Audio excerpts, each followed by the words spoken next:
everybody, and welcome to my studio.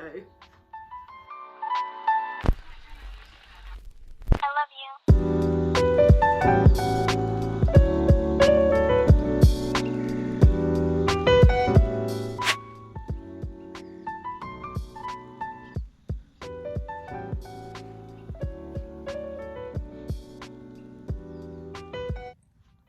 So before I get into all of the details of my studio, which I'm absolutely in love with, I want to give you a few details about it.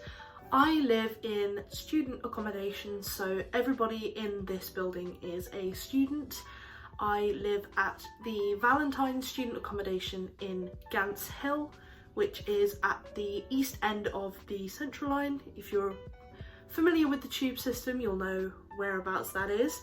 I pay £225 a week for this studio, but I got a free upgrade to a bigger studio. So this studio would have actually cost £240 a week, but because I'd originally booked for a smaller studio, I don't have to pay that extra, which saves me, I think I figured it out at about £500 a year, which if you're a student, you'll know that's a lot of money. I moved into this studio on the 18th of September 2021, so I've been here for about 4 or 5 months, and I have only really just got to a point where I'm super happy with it.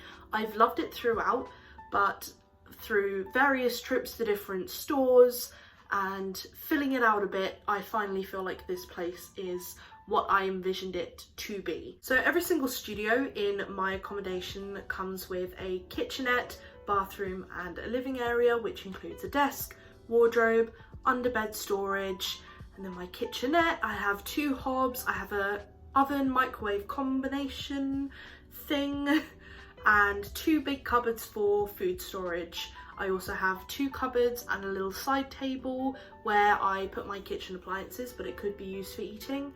Then I have obviously my bathroom, which has a shower, toilet, sink. I think we all know what a bathroom entails. But enough of me waffling, let's actually get on to the studio.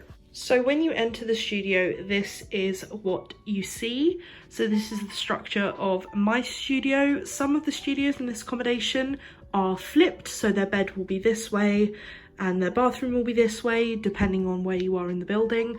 I live on the 3rd floor, and as far as I'm aware, all of the studios on my row look like this. So here are my coat hooks where I keep my big jumpers and jackets, my rucksack that I take to university, my face masks, which are all from my university, and I also got these hooks with a light that you will be seeing in more detail shortly, but they don't actually fit the light, so I decided to use them as a place to hold my lanyards. So we have my university lanyard and my accommodation keys.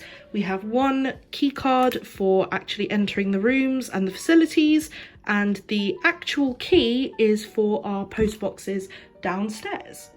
Then we have my shoes and my laundry basket. I bought this shoe rack from IKEA, and the laundry basket is also from IKEA.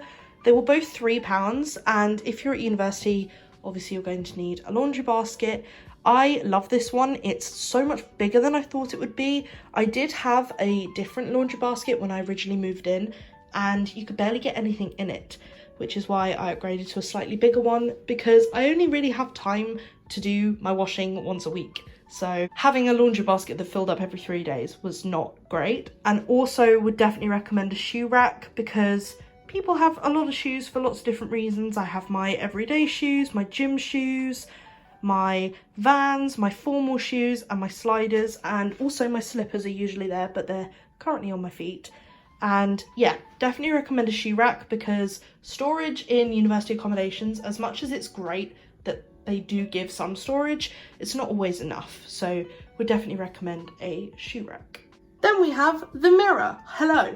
And this is right next to the coat hooks, as you can see, and it's just a very standard full-length mirror, great for mirror selfies. Not all accommodations will come with a mirror. I've definitely seen some that don't.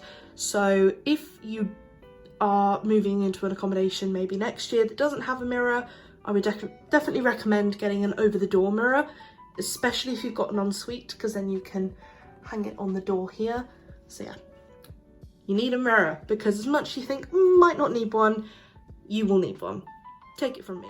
Then we have my front door. It's just a very basic fire door with my doormat, and I decided to write a little manifestation on my door so that I could read it every morning before I leave the flat. It says, "You are in control of your life. If something is wrong, work to fix it. If you're struggling, ask for help. If people are trying to push you down, fight it. You are stronger than anything life will throw at you." And I make a conscious effort to read this every single day before I leave my flat, because sometimes I'm just not feeling the world, and this helps me kind of center myself after my meditations and really feel like the day's going to be good. And if you could like get a poster or something to put on your front door that will inspire you, I would definitely recommend it. This has definitely helped me. Then we have my bathroom. Again, I said it's a very basic bathroom, but you don't need anything super fancy. I've got these bath towels in black that I got from Amazon. My new bath mat, I recently bought a new one. This is from IKEA and it cost £4.50, so very, very good. Here is my shower. It's not the biggest shower in the world, but if you're just living on your own and you don't really care about a big shower, it's absolutely fine. I also got this little shelf to attach to my shower. This was from Shein and it cost me about £2. If you don't have a little corner shelf, I didn't realise I was going to have one, but if you don't have one, I would definitely recommend getting one of these because it's much better and much more safe than leaving all of your bottles on the floor, because trust me, you will slip over them. Then we have my toilet. Not really much to say about that, it's just a toilet. But then we have my sink. I have a nice big mirror in here. I think pretty much all university bathrooms come with a mirror. Don't quote me on that though. And here we just have all of my most important toiletries. So obviously toothpaste, hand soap, mouthwash, face wash. And because I'm trans and I have not started testosterone and want to grow facial hair, I use minoxidil, which is actually something men use for baldness, but it stimulates hair growth. And I've actually managed to get quite a lot of hair growth going. So if you're trans and you're not on testosterone yet and you want facial hair, I would definitely recommend getting minoxidil, but we're not here for that. And I also have this lovely fake plant from Wilko. I believe it cost me £4 and I love it. It's probably the most real looking fake plant I have, and it just adds some greenery to this very kind of white, clean and clinical bathroom. And now we come to my kitchen area. It doesn't seem all that exciting, but I love my little kitchen. I shared a kitchen with 5 other people last year in a different accommodation and it was borderline horrific. So I love that I can keep this space mine and actually keep it clean, because apparently some people don't know how to clean. So here we have my hob. It's not dirty. I was cooking potatoes and the water spilled over, so now that marking on the big hob is permanent, which is kind of annoying, but hey ho. So I have my 2 little hobs, my 2 little induction hobs, all of my essentials, washing up liquid, sponge. Get one of these sponges. If there's one thing you take away from this video, get one of these sponges, because you can just fill it up with washing up liquid and you don't have to touch dirty, gross wet food. And we have my knife stack, and I actually broke one of the knives in this set, which was really annoying, so I had to buy another little one, hence the odd one out over there. My other cooking utensils, and then here is my microwave oven combination thing. I'm still not 100% sure how it works, but I can cook food in it, so it's all good. I wouldn't recommend trying to cook like chicken or meat in there really, but it's all fine for kind of ready meals, other things of that sort. But I would recommend, if you are moving into a studio with this type of oven microwave combination, getting some other kitchen appliances, which I am about to show you. But before I show you that, here is my fridge, all nice and disguised and tucked away. It's not the biggest, but obviously this is only for me, and I know I look like I have a stupid amount of eggs. I'm aware the shop messed my order up. But that tiny little compartment there is your freezer, and you can barely fit anything in that freezer, let me tell you. It's okay for little bits, but you have to be smart with it. So yeah, check your freezer sizes if you're going to be living in a studio. Now to show you my kitchen appliances, because this is by far the most important thing if you are living in a studio flat. If you want to grill food like steak or chicken or anything like that, you need a George Foreman. I got this from my mum for Christmas last year, and when I first got it, I was like, I'm never going to use this. I don't know why she's bought it. But trust me, it's a lifesaver all the time. I cannot recommend one of these enough. And if you can't get a George Foreman, because I know they're quite expensive, any type of grill like this will do. Then we have my air fryer, which again, even if you are living in a shared kitchen, get yourself an air fryer. They are so convenient, and it's such a healthy way to fry because you don't need loads and loads of oil or butter. You can just put things in, turn it on, and it will do its magic. I bought this on Amazon. I think it cost me about £30, and probably my best investment I've ever made. So get yourself an air fryer. And then we have a very bog standard kettle, but I don't really care about my kettle as long as it boils water. That's all good with me. I bought this in my first year from Asda. It cost me £6 and it's still working like a charm. So even if you're living, this is another thing, even if you're living in a shared flat with a communal kitchen, I would really recommend getting your own kettle for your room if you've got enough space, because sometimes you just want a little cup of tea in the morning and you don't really want to hang around in the kitchen by yourself, and it will save your life. Just take it from me. And then we have my coffee, tea and sugar pots, nothing very exciting there. And then we have a cutlery drawer, which has kind of got a bit of everything in. I know it's a mess, please don't judge me, but you need to find space where you can. So sometimes your bottles and some of your bowls are gonna end up in your cutlery drawer. My storage situation is strange. But then we also have my cupboard where I have some more appliances. I have a blender, which I use for smoothies, and a toaster, but I don't use them as much, hence why they're in there, because I'm not going to fit it all on here. I also have a toasty maker, but that currently lives under my bed, because honestly, when I want something like a grilled sandwich, I will just use the George Foreman. So it's not super useful. I definitely recommend just buying one or the other, but I had the toasty maker before the grill. So then we have my over the desk shelf. It looks like this, and I store all sorts on here, as you can tell. I have a gel air freshener. I used to have a reed diffuser, but I find they run out really quickly, but these last a little bit longer, and this was literally about 65p from Aldi, so definitely worth that little bit of money.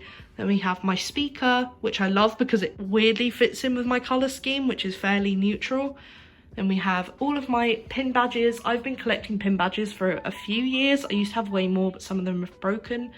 But I definitely recommend keeping them on a board like this because it's just a fun little way to display them.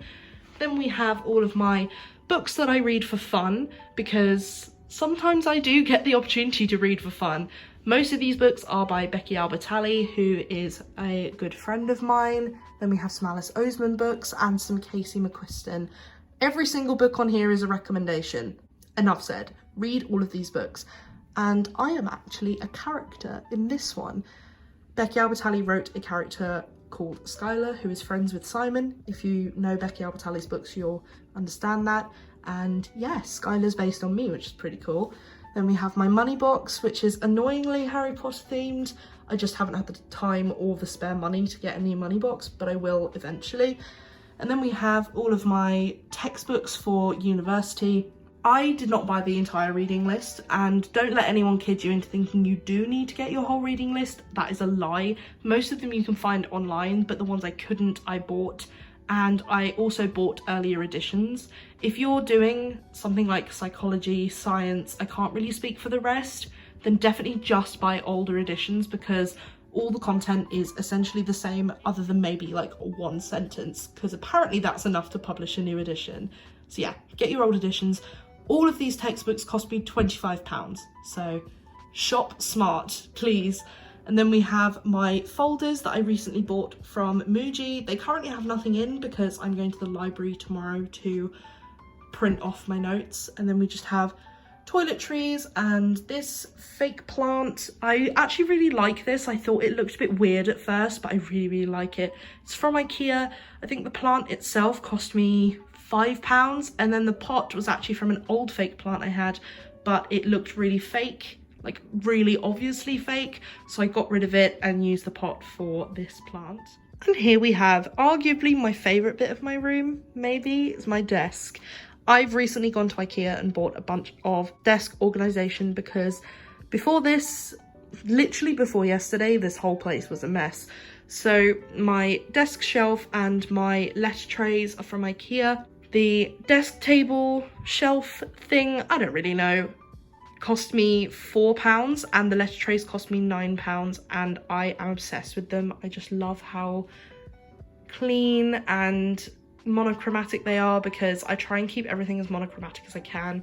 And then on here I just have my planners, my headphones, tiny little potted plants that I got from IKEA. I think they're so cute. Those were £2, so definitely worth it if you're just looking for little bits of fake greenery. And I have a candle that I'm actually not allowed to burn, which is very common in student accommodations. They're more likely than not going to ban all open flames for good reasons. So that candle is purely there for decoration. I can genuinely promise I've never lit it in here. And in my letter trays, I have my laptop and my notebooks. I have 3 for each module, and then I have 2 sets. One set, the top set, is for lectures, and the bottom set is for seminars and wider reading. And then I have all of my stationery. I love stationery, maybe a bit too much, but I've actually put myself on a stationery ban for several years. I've not bought any stationery in at least 2 years. I am breaking that tomorrow though, because I may or may not be going to Muji, because clearly I cannot control myself. And then I have my pencil case, which I take to university with me, but when I'm not at university, it just stays on the desk. Then we have arguably my favourite thing ever. I am unhealthily obsessed with this clock. It's a digital LED clock. I got this from Shein. It was £8. And if you are going to buy this clock, I definitely recommend it. It looks gorgeous, but it is a bugger to set up. There is a video on YouTube if you literally just type in LED digital clock. The first video is the easiest way to do it, so I would definitely recommend checking that out if you are considering buying this clock. Then I have my lamp, which I got yesterday, along with pretty much everything else that's IKEA in here. This was £5. I think it looks really cute. I think some people probably think it looks ugly, but I think it really fits with the rest of my room. And the light bulbs were £3 for a pack of 2, so £8 all in all for a very cute little lamp. I have no complaints. And then I just have coasters, my wallet, and that's basically my desk. I have my iPad here. This is the iPad Air 3. I use this for everything. Note taking. I'm also an artist in my spare time. This little thing saves my life on a daily basis, let me tell you that. And then I should probably show you my top drawers, because that's the only thing really with interesting things in. Lateral flow tests, get yourselves tested everyone. Then I have my laptop charger, my passport, some spare earphones, my AirPods, and I actually lost one of them at my first day of uni. It's so sad, but I'm definitely going to buy another one soon. Then I have an electric lighter, which is kind of redundant now because I've quit smoking. I know, it was bad, but yeah, I've quit now, which is great. And then I have some blue tack, tweezers, just random things. And then I have this, which I'm going to start using for mind maps for revision. I got this from Amazon like a year ago, and I've never had the chance to use it until now. And I love how it looks. It's just very clean and very pretty. And then I have this book, which looks very uninteresting, but if you go inside it, it has a bunch of different to-do lists and sticky tabs with different things on. I bought this from Paperchase about 3 years ago, and I use it all the time, and it's still so full, so I would absolutely recommend this. Here we have my window. There's not really much to say about my window, and I definitely don't have the best view, but I'm fine with it. It lets in a good amount of sunlight, and that's all I really want. But underneath my window, kind of, I have these 6 little children, my plants. These ones are all real. They have come from various places. The first one came from B&Q, and then I believe the rest came from IKEA, and I just love them and I care for them, hence the spray bottle. And then to the side here I have my meditation and yoga mat, another backpack that I don't really use but it's good to have, and then a clothes rack because I actually wash all my clothes by hand because it is so much cheaper. But other than that, yeah, side of the wardrobe, edge of the window. Then I have my chill out area. This lamp is from IKEA. It was like £7 and it's fantastic. Would definitely recommend it because these big lights that I have on right now I barely use. I tend to just have all my little lamps on. I have this rainbow LED lamp from Shein. My auntie got it for me for my Christmas present and I am obsessed with it because I'm queer. Then I have a Youngblood poster because I am kind of in love with him, and I also have some Youngblood themed cushions that I bought from Redbubble. They're so comfy and I use them for back support on this chair. This chair is also from IKEA. It was about £5, but it's kind of ugly, so I put this throw on it, but I cannot remember where the throw was from, so sorry about that. Then I have my love of my life, my record player. I bought this from Argos and it was only about £25 and it's fantastic. And underneath I have my case with all my records in, so I keep it all in kind of one zone. I also have these really cute artworks on the wall. Most of these are from Alice Oseman, the author of the Heartstopper comic series. A couple of these are designs from a lovely artist who I am mutuals with on Instagram. Their @ is Peaches, obviously. They have a wonderful Etsy store with so many beautiful artworks, and I'm actually going to show you some in a minute because I've got some more, but I just put all these up to add a bit of character to this area. And then I have my poof ottoman footrest. People call it loads of different things. I believe I got this from Amazon and it was about £10, and I just keep extra blankets in there. And then I have my rug. I love this rug, it's a really good size. This was also from Amazon and it's so fluffy. I can sit on this and just chill out if I want to, maybe read a book, maybe do some artwork. It's just really nice. Then I have some more artwork on my walls, which I am obsessed with. I'm definitely going to get these put into frames soon, but for now this will do. The two in the middle there are both from the same artist I was talking about before, @Peaches obviously on Instagram. And then the two on the sides are drawings from my lovely friend Bhavna. They have Instagram as well. I will put their @ here. And I just think they add a lot of character to the room because a lot of people who come to visit won't know who these characters are, but I do, and I love it. I just think it looks lovely. So lovely. And then we have the place I probably spend the most time, my bed. I got this duvet set literally today as I'm filming this from Aldi of all places. It was £10 and I think this design fits the rest of the room so well. I'm in love with it. The cushions are from Primark, and then I have my Jungle Skog, but not the one that everyone else has. I got the panda version because I thought he was adorable, and his name is Boris because I need at least one Boris in my life that I can trust. Just a bit of politics banter there for you. And finally, literally my favourite thing about my entire flat is my Himalayan salt lamp. I got this for Christmas last year from my lovely Nana, and it's just beautiful, and it actually helps me fall asleep, weirdly. I find its energy very comforting if you believe in that kind of thing, and it's very heavy. I think it weighs about 5 kilograms, but look at it, it's just beautiful. You can find them for, I think the cheapest I've seen is about £15, so if you've got that kind of money spare, I would recommend it. And also it just looks beautiful. So there we have it, my studio apartment tour. I really hope you enjoyed it. I love this space so much, and I hope you liked it as well and maybe picked up a few ideas for your room, whether you're already at university or if you're moving to university in the future. I think you can just tell I have such a love for this place, and I'm going to be really sad to move out in July, but hopefully I'll move on somewhere even better that I can call my own. As I said, that's the end of the video. Thank you so much for watching. If you liked it, please do give it a thumbs up and leave a comment down below. What's your favourite thing about my flat? I'd love to know because I think everyone has different answers. So yeah, let me know what you think. And I will see you next week with a new video. Bye!